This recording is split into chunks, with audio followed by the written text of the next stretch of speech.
Welcome back. Padmashri ಪ್ರಶಸ್ತಿ ಅಂದ್ರೆ ಒಂದು ಕಾಲದಲ್ಲಿ ಸಮಾಜದ ಗಣ್ಯರಿಗೆ ಮಾತ್ರ ಸಿಗ್ತಾ ಇದ್ದ ಗೌರವ. ಆದರೆ ಇತ್ತೀಚಿನ ದಿನಗಳಲ್ಲಿ ಇದು ನಿಜವಾದ ಸಾಧಕರಿಗೆ ಸಿಗ್ತಾ ಇದೆ. ದೇಶದ ಮೂಲೆ ಮೂಲೆಯಲ್ಲಿ ಎಲೆಮರೆಯ ಕಾಯಿಯಂತಿರುವಂತಹ ಸಾಧಕರನ್ನ ಗುರುತಿಸಿ ಪದ್ಮ ಪ್ರಶಸ್ತಿ ನೀಡಲಾಗ್ತದೆ. ಈ ಸಾಲಿಗೆ ಈಗ 3 ಹೆಮ್ಮೆಯ ಕನ್ನಡಿಗರು ಆಯ್ಕೆಯಾಗಿದ್ದಾರೆ. ಅವರ ಸಾಧನೆಯನ್ನು ನೋಡ್ಕೊಂಬರೋಣ ಬನ್ನಿ. ಕನ್ನಡದ 8 ಜನ ಸಾಧಕರಿಗೆ ಪದ್ಮ ಪ್ರಶಸ್ತಿ, 1 ಪದ್ಮಭೂಷಣ, 7 ಪದ್ಮಶ್ರೀಗರಿ.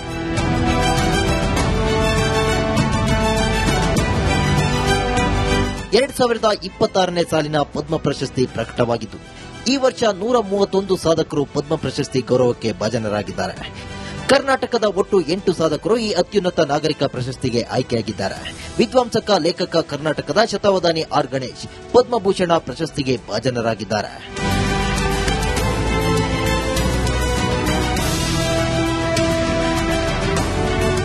ಇವರ ಜೊತೆ ರಾಜ್ಯದ 7 ಸಾಧಕರಿಗೆ ಪದ್ಮಶ್ರೀ ಗೌರವ ಸಿಕ್ಕಿದೆ. ಸಮಾಜ ಸೇವೆಗಾಗಿ ಮಂಡ್ಯದ ಅಂಕೇಗೌಡ ಹಾಗೂ ಬೆಂಗಳೂರಿನ ಎಸ್ಜಿ ಸುಶೀಲಮ್ಮ, ಸಾಹಿತ್ಯ ಶಿಕ್ಷಣ ಕ್ಷೇತ್ರದ ಸಾಧನೆಗಾಗಿ ಪ್ರಭಾಕರ್ ಕೋರೆ ಹಾಗೂ ಶಶಿಶೇಖರ್ ವೆಂಪತಿಗೆ, ವಿಜ್ಞಾನ ಕ್ಷೇತ್ರದಲ್ಲಿ ಶುಭಾ ವೆಂಕಟೇಶ್ ಅಯ್ಯಂಗಾರ್, ಆರೋಗ್ಯ ಕ್ಷೇತ್ರದಲ್ಲಿ ಡಾಕ್ಟರ್ ಸುರೇಶ್ ಹನಗವಾಡಿ, ಉದ್ಯಮ ಕ್ಷೇತ್ರದಲ್ಲಿ ಟಿಟಿ ಜಗನ್ನಾಥನ್ಗೆ ಪದ್ಮಶ್ರೀ ಗೌರವ ಸಿಕ್ಕಿದೆ. ಪದ್ಮಶ್ರೀ ಪ್ರಶಸ್ತಿಗೆ ಭಾಜನರಾದ ರಾಜ್ಯದ ಕೆಲ ಸಾಧಕರ ಹಿನ್ನೆಲೆ ವಿಶಿಷ್ಟವಾಗಿದೆ. ಮಂಡ್ಯದ ಅಂಕೇಗೌಡ ಪುಸ್ತಕ ಪ್ರೇಮಿ, ದಾವಣಗೆರೆಯ ಸುರೇಶ್ ಹನಗವಾಡಿ ವೈದ್ಯರು ಹಾಗೂ ಬೆಂಗಳೂರಿನ ಎಚ್ಜಿ ಸುಶೀಲಮ್ಮ ಸಮಾಜ ಸೇವಕಿ. ಪುಸ್ತಕ ಪ್ರೇಮಿ ಮಂಡ್ಯದ ಹರಳಹಳ್ಳಿ ಗ್ರಾಮದ ನಿವಾಸಿ ಅಂಕೇಗೌಡ ವೃತ್ತಿಯಲ್ಲಿ ಬಸ್ ಕಂಡಕ್ಟರ್ ಆಗಿದ್ದುಕೊಂಡೇ ಸ್ನಾತಕೋತ್ತರ ಪದವಿ ಪಡೆದಿದ್ರು. ಪುಸ್ತಕ ಸಂಗ್ರಹಕ್ಕಾಗಿ ತಮ್ಮ ಜಮೀನು ಮಾರಾಟ ಮಾಡಿದ್ರು. ಅಷ್ಟೇ ಅಲ್ಲ, ಸ್ವಂತ ಮನೆ ಮಾರಿ 22 ಗುಂಟೆ ಜಾಗದಲ್ಲಿ ಪುಸ್ತಕ ಮನೆ ನಿರ್ಮಿಸಿದ್ದಾರೆ. ಇವರ ಗ್ರಂಥಾಲಯದಲ್ಲಿ 2 ಲಕ್ಷಕ್ಕೂ ಹೆಚ್ಚು ಪುಸ್ತಕ, 5,000ಕ್ಕೂ ಅಧಿಕ ನಿಘಂಟುಗಳನ್ನು ಸಂಗ್ರಹಿಸಿದ್ದಾರೆ. ಇವರ ಪುಸ್ತಕ ಮನೆಗೆ ಸಾರ್ವಜನಿಕರಿಗೆ ಉಚಿತ ಪ್ರವೇಶ ನೀಡಲಾಗಿದೆ. ನಾನು ಸತತವಾಗಿ 50 ವರ್ಷಗಳ ಕಾಲ ಇದನ್ನು ನಿರಂತರವಾಗಿ ನಾನು ಕಲೆಕ್ಟ್ ಮಾಡಿ ಪಬ್ಲಿಕ್ಗೆ ಇದನ್ನ ತೆರೆದಿಟ್ಟಿದ್ದೀನಿ. ನನ್ನನ್ನು ಗುರುಸಿ ಒಂದು ಕೇಂದ್ರ ಸರ್ಕಾರ ಆಗ್ಬೋದು, ಮೋದಿಜಿ ಗೌರವಾನ್ವಿತ ಮೋದಿಜಿ ಆಗ್ಬೋದು, ನನ್ನನ್ನು ಗುರುಸಿದಾರಲ್ಲ, ಖಂಡಿತ ಸಂತೋಷ ಆಗ್ತಾ ಇದೆ ಸರ್. ದಾವಣಗೆರೆಯ ಹರಿಹರ ತಾಲೂಕಿನ ಹನಗವಾಡಿ ಗ್ರಾಮದ ಸುರೇಶ್ ವೃತ್ತಿಯಲ್ಲಿ ವೈದ್ಯರು. ಹಿಮೋಫೀಲಿಯಾ ಪೀಡಿತರ ಪಾಲಿಗೆ ಡಾಕ್ಟರ್ ಸುರೇಶ್ ಆಶಾಕಿರಣವಾಗಿದ್ದಾರೆ.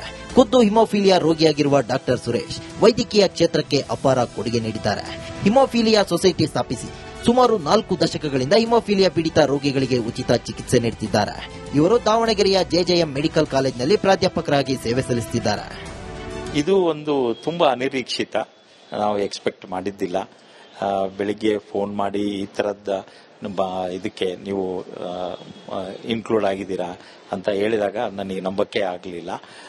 ನಂತರ ಕೊನೆಗೆ ಅದು ನನಗೆ ಅನಿಸ್ತು, ಸುಮಾರು 40 ವರ್ಷಗಳ ಪರಿಶ್ರಮಕ್ಕೆ ಕೇಂದ್ರ ಸರ್ಕಾರ ಗಮನಿಸಿ ಹುಡುಕಿ ನಮ್ಮ ಈ ಶ್ರಮಕ್ಕೆ ಒಂದು ಪ್ರತಿಫಲ ಕೊಡ್ತಾ ಇದೆಯಲ್ಲ ಅನ್ನೋ ಒಂದು ಸಂತೋಷ ಆಯಿತು.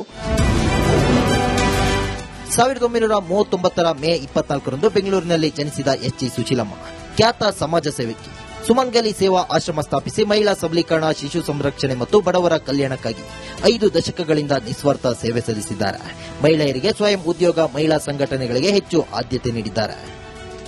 ಸಮಾಜ ನಮಗೆ ಸಾಕಷ್ಟು ಕೊಟ್ಟಿದ್ದು ಹೇಗೆ ಕೊಟ್ಟಿದೆ? ಕೆಲಸ ಮಾಡೋ ಸಂಪಾದನೆ, ಆ ಸಂಪಾದನೆ ಎಲ್ಲಿಂದ ಬಂತು? ಸಮಾಜದಿಂದನೇ. ಆ ಸಮಾಜ ನಮಗೆ ಕೊಟ್ಟು ಬೆಳೆಸಿರೋದಕ್ಕೆ ಸಮಾಜ ಋಣ ತೀರಿಸಬೇಕಲ್ಲ, ತೀರಿಸಬೇಕು ಅಂತ ನಾನು ಹೇಳ್ತೇನೆ. ನಿಮ್ಮ ಕೈಲಾಗಿದ್ದ ಸಹಾಯವನ್ನ ಮಾಡಿ, ಬಡ ಮಕ್ಕಳಿಗೆ ವಿದ್ಯಾಭ್ಯಾಸಕ್ಕೆ ಕೊಡಿ, ಹೆಣ್ಮಕ್ಳಿಗೆ ಏನಾದ್ರು ಸಮಸ್ಯೆ ಆಯ್ತಂದ್ರೆ ಕೆಲಸದೇನು ವ್ಯವಸ್ಥೆ ಆದ್ರೂ ಮಾಡಿಸ್ಕೊಡಿ. ಈ ಸಾಧಕರ ಮುಡಿಗೆ ಪದ್ಮ ಪ್ರಶಸ್ತಿ ಏರಿರುವ ಕಾರಣಕ್ಕೆ ಈ ಪುರಸ್ಕಾರಕ್ಕೆ ಇನ್ನಷ್ಟು ತೂಕ ಬಂದಿದೆ. ಈ ಎಲೆಮರೆಯ ಕಾಯಿಗಳು ಸಮಾಜಕ್ಕೆ ಇನ್ನಷ್ಟು ನೆರವಾಗಲಿ, ಇನ್ನಷ್ಟು ಜನ ಇವರಿಂದ ಸ್ಫೂರ್ತಿ ಪಡೆಯಲಿ ಎಂಬುದು ಆಶಯ. Bureau report, republic Kannada. Welcome back. Padmashri ಪ್ರಶಸ್ತಿ ಅಂದ್ರೆ ಒಂದು ಕಾಲದಲ್ಲಿ ಸಮಾಜದ ಗಣ್ಯರಿಗೆ ಮಾತ್ರ ಸಿಗ್ತಾ ಇದ್ದ ಗೌರವ. ಆದರೆ ಇತ್ತೀಚಿನ ದಿನಗಳಲ್ಲಿ ಇದು ನಿಜವಾದ ಸಾಧಕರಿಗೆ ಸಿಗ್ತಾ ಇದೆ. ದೇಶದ ಮೂಲೆ ಮೂಲೆಯಲ್ಲಿ ಎಲೆಮರೆಯ ಕಾಯಿಯಂತಿರುವಂತಹ ಸಾಧಕರನ್ನ ಗುರುತಿಸಿ ಪದ್ಮ ಪ್ರಶಸ್ತಿ ನೀಡಲಾಗ್ತದೆ. ಈ ಸಾಲಿಗೆ ಈಗ 3 ಹೆಮ್ಮೆಯ ಕನ್ನಡಿಗರು ಆಯ್ಕೆಯಾಗಿದ್ದಾರೆ. ಅವರ ಸಾಧನೆಯನ್ನು ನೋಡ್ಕೊಂಬರೋಣ ಬನ್ನಿ. ಕನ್ನಡದ 8 ಜನ ಸಾಧಕರಿಗೆ ಪದ್ಮ ಪ್ರಶಸ್ತಿ, 1 ಪದ್ಮಭೂಷಣ, 7 ಪದ್ಮಶ್ರೀ ಗರಿ.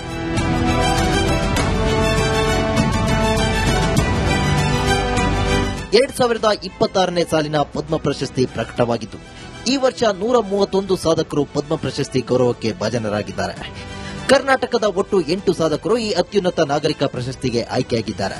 ವಿದ್ವಾಂಸಕ ಲೇಖಕ ಕರ್ನಾಟಕದ ಶತಾವಧಾನಿ ಆರ್ ಗಣೇಶ್ ಪದ್ಮಭೂಷಣ ಪ್ರಶಸ್ತಿಗೆ ಭಾಜನರಾಗಿದ್ದಾರೆ.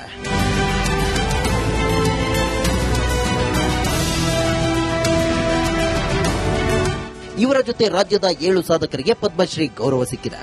ಸಮಾಜ ಸೇವೆಗಾಗಿ ಮಂಡ್ಯದ ಅಂಕೇಗೌಡ ಹಾಗೂ ಬೆಂಗಳೂರಿನ ಎಸ್ಜಿ ಸುಶೀಲಮ್ಮ, ಸಾಹಿತ್ಯ ಶಿಕ್ಷಣ ಕ್ಷೇತ್ರದ ಸಾಧನೆಗಾಗಿ ಪ್ರಭಾಕರ್ ಕೋರೆ ಹಾಗೂ ಶಶಿಶೇಖರ್ ವೆಂಪತಿಗೆ, ವಿಜ್ಞಾನ ಕ್ಷೇತ್ರದಲ್ಲಿ ಶುಭಾ ವೆಂಕಟೇಶ್ ಅಯ್ಯಂಗಾರ್, ಆರೋಗ್ಯ ಕ್ಷೇತ್ರದಲ್ಲಿ ಡಾಕ್ಟರ್ ಸುರೇಶ್ ಹನಗವಾಡಿ, ಉದ್ಯಮ ಕ್ಷೇತ್ರದಲ್ಲಿ ಟಿಟಿ ಜಗನ್ನಾಥನ್ಗೆ ಪದ್ಮಶ್ರೀ ಗೌರವ ಸಿಕ್ಕಿದೆ.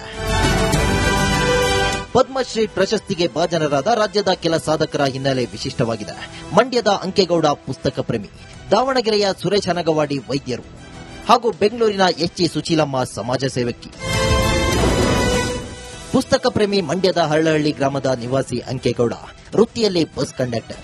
ಬಸ್ ಕಂಡಕ್ಟರ್ ಆಗಿದ್ದುಕೊಂಡೇ ಸ್ನಾತಕೋತ್ತರ ಪದವಿ ಪಡೆದಿದ್ರು. ಪುಸ್ತಕ ಸಂಗ್ರಹಕ್ಕಾಗಿ ತಮ್ಮ ಜಮೀನು ಮಾರಾಟ ಮಾಡಿದ್ರು.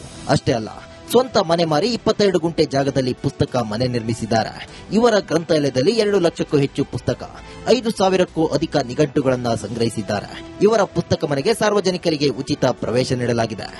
ನಾನು ಸತತವಾಗಿ 50 ವರ್ಷಗಳ ಕಾಲ ಇದನ್ನು ನಿರಂತರವಾಗಿ ನಾನು ಕಲೆಕ್ಟ್ ಮಾಡಿ ಪಬ್ಲಿಕ್ಗೆ ಇದನ್ನ ತೆರೆದಿಟ್ಟಿದ್ದೀನಿ. ನನ್ನನ್ನು ಗುರುಸಿ ಒಂದು ಕೇಂದ್ರ ಸರ್ಕಾರ ಆಗ್ಬೋದು, ಮೋದಿಜಿ ಗೌರವಾನ್ವಿತ ಮೋದಿಜಿ ಆಗ್ಬೋದು, ನನ್ನನ್ನು ಗುರುಸಿದಾರಲ್ಲ, ಖಂಡಿತ ಸಂತೋಷ ಆಗ್ತಾ ಇದೆ ಸರ್. ದಾವಣಗೆರೆಯ ಹರಿಹರ ತಾಲೂಕಿನ ಹನಗವಾಡಿ ಗ್ರಾಮದ ಸುರೇಶ್ ವೃತ್ತಿಯಲ್ಲಿ ವೈದ್ಯರು. ಹಿಮೋಫೀಲಿಯಾ ಪೀಡಿತರ ಪಾಲಿಗೆ ಡಾಕ್ಟರ್ ಸುರೇಶ್ ಆಶಾಕಿರಣವಾಗಿದ್ದಾರೆ. ಖುದ್ದು ಹಿಮೋಫೀಲಿಯಾ ರೋಗಿಯಾಗಿರುವ ಡಾಕ್ಟರ್ ಸುರೇಶ್ ವೈದ್ಯಕೀಯ ಕ್ಷೇತ್ರಕ್ಕೆ ಅಪಾರ ಕೊಡುಗೆ ನೀಡಿದ್ದಾರೆ. ಹಿಮೋಫೀಲಿಯಾ ಸೊಸೈಟಿ ಸ್ಥಾಪಿಸಿ ಸುಮಾರು 4 ದಶಕಗಳಿಂದ ಹಿಮೋಫೀಲಿಯಾ ಪೀಡಿತ ರೋಗಿಗಳಿಗೆ ಉಚಿತ ಚಿಕಿತ್ಸೆ ನೀಡುತ್ತಿದ್ದಾರೆ. ಇವರು ದಾವಣಗೆರೆಯ ಜೆಜೆಎಂ ಮೆಡಿಕಲ್ ಕಾಲೇಜಿನಲ್ಲಿ ಪ್ರಾಧ್ಯಾಪಕರಾಗಿ ಸೇವೆ ಸಲ್ಲಿಸುತ್ತಿದ್ದಾರೆ. ಇದು ಒಂದು ತುಂಬಾ ಅನಿರೀಕ್ಷಿತ, ನಾವು ಎಕ್ಸ್ಪೆಕ್ಟ್ ಮಾಡಿದ್ದಿಲ್ಲ.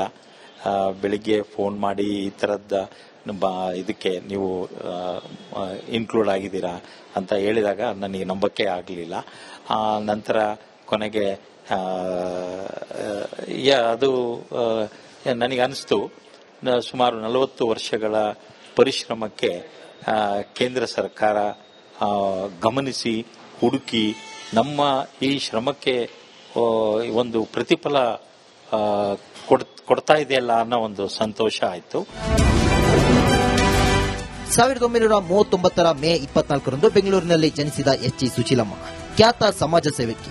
ಸುಮಂಗಲಿ ಸೇವಾ ಆಶ್ರಮ ಸ್ಥಾಪಿಸಿ ಮಹಿಳಾ ಸಬಲೀಕರಣ, ಶಿಶು ಸಂರಕ್ಷಣೆ ಮತ್ತು ಬಡವರ ಕಲ್ಯಾಣಕ್ಕಾಗಿ 5 ದಶಕಗಳಿಂದ ನಿಸ್ವಾರ್ಥ ಸೇವೆ ಸಲ್ಲಿಸಿದ್ದಾರೆ. ಮಹಿಳೆಯರಿಗೆ ಸ್ವಯಂ ಉದ್ಯೋಗ, ಮಹಿಳಾ ಸಂಘಟನೆಗಳಿಗೆ ಹೆಚ್ಚು ಆದ್ಯತೆ ನೀಡಿದ್ದಾರೆ. ಸಮಾಜ ನಮಗೆ ಸಾಕಷ್ಟು ಕೊಟ್ಟಿದೆ. ಸಾಕಷ್ಟು ಕೊಟ್ಟಿದ್ದು ಹೇಗೆ ಕೊಟ್ಟಿದೆ? ಕೆಲಸ ಮಾಡೋ ಸಂಪಾದನೆ, ಆ ಸಂಪಾದನೆ ಎಲ್ಲಿಂದ ಬಂತು? ಸಮಾಜದಿಂದನೇ. ಆ ಸಮಾಜ ನಮಗೆ ಕೊಟ್ಟು ಬೆಳೆಸಿರೋದಕ್ಕೆ ಸಮಾಜ ಋಣ ತೀರಿಸಬೇಕಲ್ಲ, ಆ ತೀರಿಸಬೇಕು ಅಂತ ನಾನು ಹೇಳ್ತೇನೆ. ನಿಮ್ಮ ಕೈಲಾಗಿದ್ದ ಸಹಾಯವನ್ನ ಮಾಡಿ, ಬಡ ಮಕ್ಕಳಿಗೆ ವಿದ್ಯಾಭ್ಯಾಸಕ್ಕೆ ಕೊಡಿ, ಹೆಣ್ಮಕ್ಳಿಗೆ ಏನಾದ್ರು ಸಮಸ್ಯೆ ಆಯ್ತಂದ್ರೆ ಕೆಲಸದೇನು ವ್ಯವಸ್ಥೆ ಆದ್ರೆ ಮಾಡಿಸ್ಕೊಡಿ. ಈ ಸಾಧಕರ ಮುಡಿಗೆ ಪದ್ಮ ಪ್ರಶಸ್ತಿ ಏರಿರುವ ಕಾರಣಕ್ಕೆ ಈ ಪುರಸ್ಕಾರಕ್ಕೆ ಇನ್ನಷ್ಟು ತೂಕ ಬಂದಿದೆ. ಈ ಎಲೆಮರೆಯ ಕಾಯಿಗಳು ಸಮಾಜಕ್ಕೆ ಇನ್ನಷ್ಟು ನೆರವಾಗಲಿ, ಇನ್ನಷ್ಟು ಜನ ಇವರಿಂದ ಸ್ಫೂರ್ತಿ ಪಡೆಯಲಿ ಎಂಬುದು ಆಶಯ. Bureau report, republic Kannada.